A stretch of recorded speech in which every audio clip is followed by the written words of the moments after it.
muy buenas noches. Mi grupo está conformado por Sebastián Páez, Julián Pérez, Juliet Sierra y yo, Jimena Vargas. Voy a explicar el artículo moderado híbrido de la pandemia de COVID-19 en Saskatchewan, intervenciones de salud pública y capacidad hospitalaria. Como se observa, ahí está el artículo citado y pues es en modelos y simulación. La siguiente diapositiva, que es descripción del problema, en sí, pues en marzo del 2020, al detectarse el primer caso de COVID-19 en Saskatchewan, Canadá, los tomadores de decisiones enfrentaron una incertidumbre inédita sin vacunas ni tratamientos disponibles. Para responder a ese desafío, implementaron un enfoque de modelo participativo integrando activamente a oficiales de salud pública, epidemiológicos y directivos médicos desde la primera semana. En sí, el problema central consistía pues en prevenir el colapso del sistema sanitario y reducir pues la mortalidad aplanando la curva epidémica. En la fase inicial existía la gran incertidumbre sobre el número reproductivo básico de R0 y la proporción de transmisión asintomática no detectada. Así que el reto operativo exigía proyectar con precisión la demanda de recursos críticos, camas agudas, camas UCI y ventiladores bajo distintos niveles de confinamiento y rastreo. Requerían pues responder las preguntas clave para la planificación de contingencias, que era qué impacto tendría combinar el distanciamiento social con el rastreo convencional de contactos, cuál sería el beneficio de acelerar pues las pruebas masivas y qué potencial aportaría como un rastreo digital mediante aplicaciones móviles. Pues para resolver esto pues se desarrollaron un enfoque de simulación híbrida, que pues era la unión de dinámica de sistemas, agentes y pues eventos discretos. Aquí, bueno, en sí el peor escenario con el peor caso era de R0, era igual a 2,3, pues para asegurar como esa suficiencia de recursos de contingencia. En la tercera diapositiva, como se observa, abordaremos el corazón matemático del modelo, que es el submodelo dinámica de sistemas. Acá se simula la transmisión poblacional estratificada en 21 grupos de edad, como se observa en esta gráfica, que pues es un número de 128 habitantes. Y pues acá definimos pues los stocks que es susceptibles, y pues acá tiene el nombre de su variable, ¿no? Que es ese sub A, cuarentenados, que es sub A, expuestos no aislados, expuestos aislados, que la diferencia es pues la rayita, y presintomáticos aislados y presintomáticos no aislados, que también es la rayita, que se le hace pues el nombre de la variable. Bueno, explicando pues, este es las variables agregadas, que en sí serían los parámetros, donde está el valor base y pues el rango plausible. Bueno, finalizando ya estas diapositivas, que es sobre las ecuaciones diferenciales, voy a explicar pues la población de susceptibles, ¿no? Que pues desde menos beta hasta aquí está esa infección directa, donde beta es la inefectividad, que es la probabilidad de transmisión del virus en un contacto no protegido, C, que es la frecuencia de contacto, pues es el promedio de contactos diarios que realiza una persona, sigma es el distanciamiento físico, que es el coeficiente entre 0 y 1, que representa pues la reducción del número de contactos por restricciones o precauciones físicas. Y ya esa sumatoria en sí, que se llama fuerza de infección ponderada, es la suma de todos los individuos infectados, que sería esta variable, en los grupos de edad, multiplicada pues por la matriz mezcla social intergeneracional, que es esta, que mide pues cuántos contactos infectantes recibe el grupo etario A. Y aquí, esa variable pues es la proporción de la población del grupo de edad A que aún es susceptible. Listo. Ya, desde ese menos hasta aquí es pues cuarentena directa por contacto, así que pues 1 menos beta, como se observa ahí, es la probabilidad de tener contacto cercano con un infectado, pero no contagiarse. Rho, ¿qué sería Rho?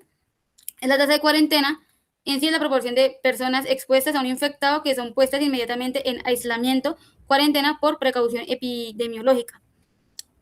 Ya esta, que es más esta variable, en sí, esta pues es el retorno desde cuarentena, que representa pues a las personas susceptibles en cuarentena que completan su periodo de incubación o verificación sin desarrollar la enfermedad.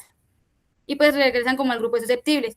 Y ya pues ese pedacito, que pues es la resta, es el acoplamiento con el modelo de agentes. Es decir, ese representa el flujo de individuos susceptibles trasladados a aislamiento como resultado del rastreo individual de contacto rastreado directamente por el submodelo de agentes ABM. Listo. Esa pues ya la diferencia acá, pues aparte de que cambia algunos signos y otras cosas, es que esa ya es para los de cuarentena, ¿no? Listo. Ya voy a explicar. Esa ecuación significa expuestos no aislados, ¿no? Donde desde aquí hasta aquí, esta pues es la entrada de nuevos infectados en la comunidad, donde muestra la fracción de personas susceptibles que resultaron contagiosamente infectadas, pero no fueron puestas en cuarentena preventiva inmediata, así que pues por eso es multiplicadas por 1 menos P, quedando en la comunidad durante su periodo de latencia. Listo. Ya ese pedacito que observa aquí, pues es el progreso clínico natural, donde pues mide el fin del periodo de incubación de latencia. Tras un promedio de L días, los individuos expuestos avanzan hacia el estado activo o presintomático de la enfermedad.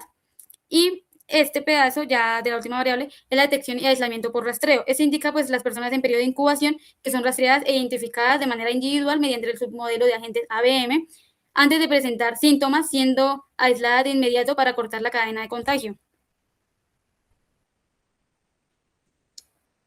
Listo. En sí, esas fueron las ecuaciones como más importantes y lo que pues explicó pues cada variable, ¿no? Y ya finalizando mi parte, que ya son estas diapositivas, en sí, como se observa, son los diagramas que tiene pues dinámica de sistemas, que es el diagrama causal, de observar que pues aquí en sí hay 3 bucles de balance y uno de refuerzo, ¿no? Donde pues, ¿qué te digo? Pues en sí inicia pues todo, pues lo une en sí como las nuevas infecciones y pues están los 6 stocks que yo puse, ¿no? Y ya en el modelo de Forrester, que en sí mi compañero pues lo va a explicar mucho mejor. Ahora con el modelado basado en agentes. Este paradigma opera a un nivel individual. A diferencia de lo que se vio con dinámica de sistemas, aquí no vamos a ver grupos, sino a individuos únicos, a agentes, los cuales tienen un comportamiento y reglas de decisión propias, basados en algunos parámetros que se ingresan al inicio de la simulación. Aquí se modela la progresión clínica de la enfermedad y el rastreo de los contactos. Cada agente posee un diagrama de estados, que aquí observamos, el cual muestra el progreso de su salud. Primero, cada agente ingresa como una persona preasintomática y luego de un tiempo es asignado a uno de 3 estados, que son asintomático permanente, con síntomas leves o una persona de caso severo, los cuales son estudiados de formas similares pero con algunos tiempos distintos. A todos se les hace un testeo y luego se les asigna como persona testeada, aislada o no aislada, aunque con los casos severos es un poco distinto, puesto que los otros 2 casos, después de un tiempo prudente, se acaba su ciclo, están recuperados, pero con los severos pasa otra cosa. Y para ver el contacto de las personas con los otros grupos, contamos con dinámica de sistemas nuevamente. Ahora, simulación de eventos discretos. Aquí pasamos a procesos operativos. Se modela exclusivamente el flujo de pacientes dentro del sistema hospitalario. Representa su camino desde su admisión hasta su asignación a UCI, su asignación de camas o de ventiladores, según qué tan grave sea su caso. Entonces, aquí podemos ver el diagrama de flujo que se nos fue presentado en el artículo, donde se ven los procesos por los que pasa y las decisiones que se deben tomar según las probabilidades que tenga cada persona. En todo caso, pues si una persona pasa a UCI, su probabilidad de morir es más alta. El ciclo finaliza con una persona recuperada o muerta. Pasamos al mapeo de interfaces de datos, en donde vamos a ver cómo todos estos paradigmas de simulación se unen para un solo propósito. Primero, tenemos a dinámica de sistemas, que en un dado momento generará agentes individuales cuando el stock de personas infectadas en la dinámica acumula una cantidad igual o mayor a 1. En ese momento la persona deja de ser una cifra estadística para convertirse en un agente con identidad propia. Y al ingresar por aquí, al ser catalogado como un caso severo, se inyectan como entidades en el modelo hospitalario. Allí ya no son agentes, se convierten en agentes, en pacientes, perdón, que ocupan recursos físicos y generan una carga operativa al sistema de salud. Toda esta integración permite que el modelo informe tanto del control de la transmisión en la comunidad como de la planificación logística de recursos críticos de los hospitales de forma simultánea. Parte importante de este modelo es saber entender de dónde vienen estos datos y qué nivel de rigor estadístico manejaron los autores. Para iniciar con los datos, se usaron 128 casos de COVID, cada uno de ellos asociados a viajes en la provincia de Saskatchewan, en Canadá, entre el 12 de marzo y el 12 de abril del 2020. Estos respaldados con datos de vigilancia epidemiológica provincial. Para el análisis de entrada, entendiendo que la estancia en los hospitales no es ni simétrica ni constante en ninguno de estos escenarios, se optó por usar una distribución log normal para estabilizar esta parte. Para garantizar la aleatoriedad de esto, además, el paper corrió 30 iteraciones por escenario. Para, en- para nuestro caso, en lugar de usar esto, pues se corrió con un random seed distinto por cada corrida para que esta aleatoriedad se garantizara. El paper usó 5 escenarios distintos, que es el baseline, que es el base, el enhanced contact tracing, el enhanced contact tracing con velocidad, el testeo masivo, el digital contact tracing, y cada uno de estos escenarios se varió el percentil de contagio en cada uno de ellos, variando entre el 30, el 60 y el 90%. Para el análisis de salida se usaron 30 réplicas y cada uno de estos se comparó la media dentro de un año de simulación con percentiles que varían entre el 10 y el 90%.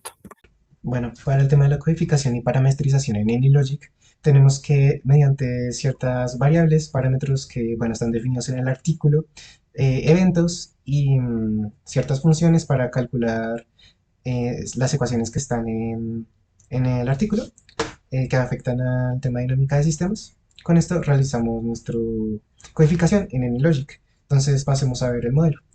Aquí en el modelo tenemos primero el diagrama de dinámica de sistemas, en el cual tenemos distintos parámetros y variables que se calculan. En este caso, los flujos a través de las ecuaciones. Estos flujos actualizan directamente los stocks de manera automática, dependiendo de lo que se haya escrito en la ecuación. Y bueno, cabe aclarar que como en el modelo están tomando distintos grupos de edades para los stocks de 5 años de diferencia, entonces para modelar estos 21 grupos lo que hacemos es un array que va dado por un índice que en este caso es edad. Entonces para los 21 grupos de edades se realiza este cálculo de stocks y de flujos.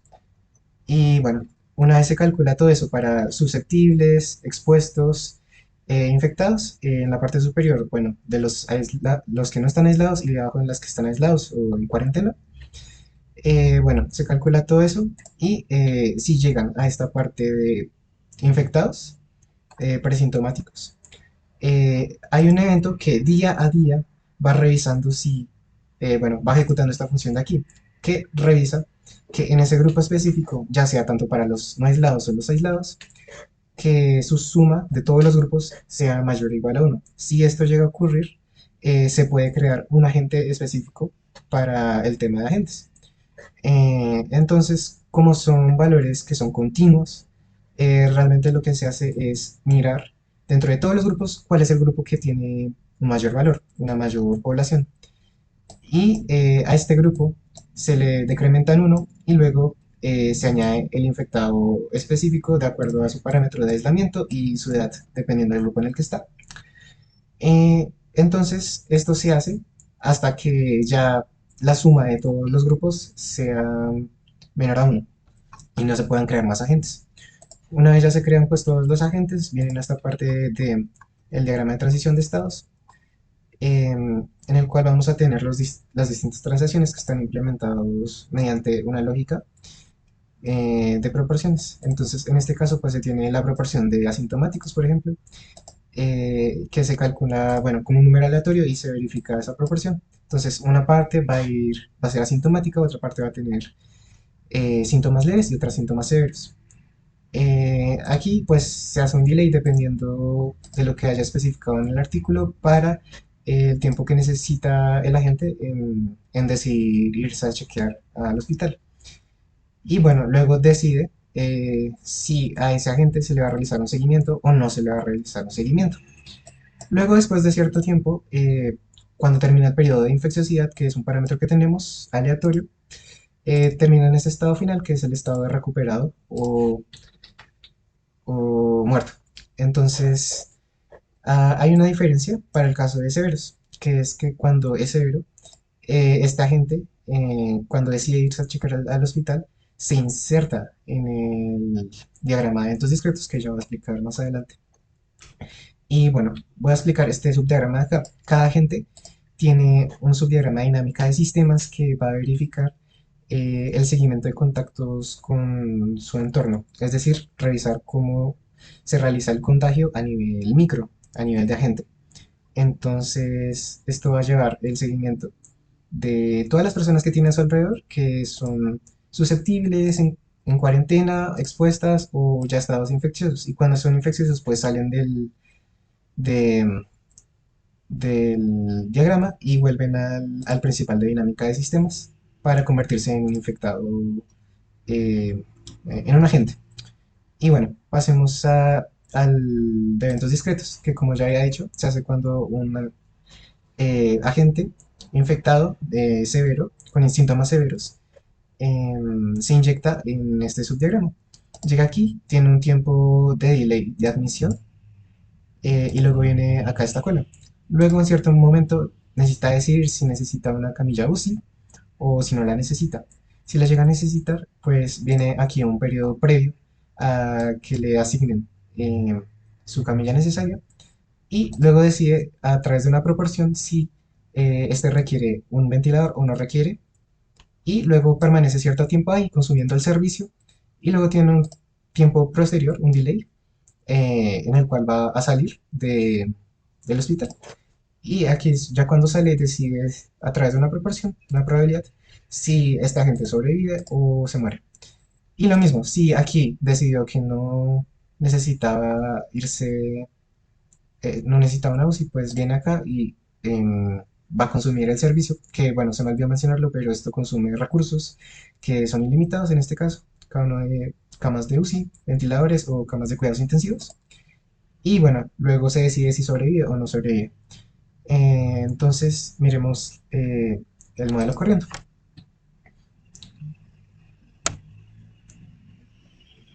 Bueno, aquí se nos abre la ventana. Entonces, como podemos ver, aquí está corriendo el flujo del diagrama de dinámica de sistemas y se van creando. Acá los agentes que inician presintomáticos, antes de que presenten síntomas, se dan en amarillo. Los naranjas son los que tienen un caso eh, con síntomas leves, los azules, claro, con asintomáticos y los rojos severos. Eh, bueno, esta cantidad de agentes pues afecta la efectividad, que afecta a los flujos de acá del diagrama de dinámica de sistemas y luego después de cierto tiempo se mueve un poquito, pero luego de cierto tiempo eh, podemos ver que empiezan a entrar en la admisión de hospitales. Luego de cierto tiempo van a pasar por todo el proceso del hospital y llegan a sobrevivientes y muertos, dependiendo de las probabilidades que se tenga y la proporción. Dentro del artículo original se reportan los siguientes resultados. Para el escenario base, se encuentran que se reportan cerca de 371.000 contagios con 3.271 muertes. Para, bueno, siguiendo todos estos escenarios, el resultado más optimista lo encontramos acá, que es el Enhanced Contact Tracing al 90% con testeo masivo, donde estas infecciones se redujeron al 224.000 infecciones y con 1.927 muertes. Algo parecido sucede a la hora de compararlo también con el uso de camas, donde pasamos de picos cercanos al 1.181, que se reducen también al 542, que pasa lo mismo también en el uso de ventiladores y de, de unidades de cuidado intensivo también. Para aclarar algo, es que nosotros a la hora de hacer estas simulaciones corrimos con limitaciones asociadas más que todo a Logic, por lo que para tratar de evitar como que no entregar nada, pues recurrimos precisamente a lo que nos traen este artículo original.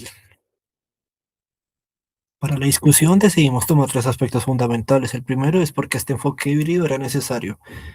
Para ser cortos, es que ninguno de estos paradigmas de modelación es suficiente por sí solo, ya que, por ejemplo, el SD proyecta tendencias, pero no comportamientos individuales. El IBM lo puede hacer, pero computacionalmente consume muchos recursos, por lo que hacer un modelo solo con este paradigma no es viable.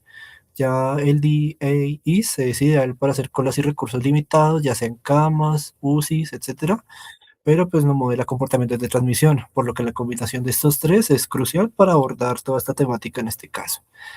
Ya para los factores que explican el éxito de la adopción de este modelo, es que, por ejemplo, los autores atribuyen que este éxito está enfocado a aspectos que, por ejemplo, ya que la pandemia se encontraba en una etapa pues inicial, entonces la rápida respuesta del equipo, la confianza que ya existía previamente dentro del equipo y la validación constante de este modelo, pues lo hizo pues un buen precedente en este caso.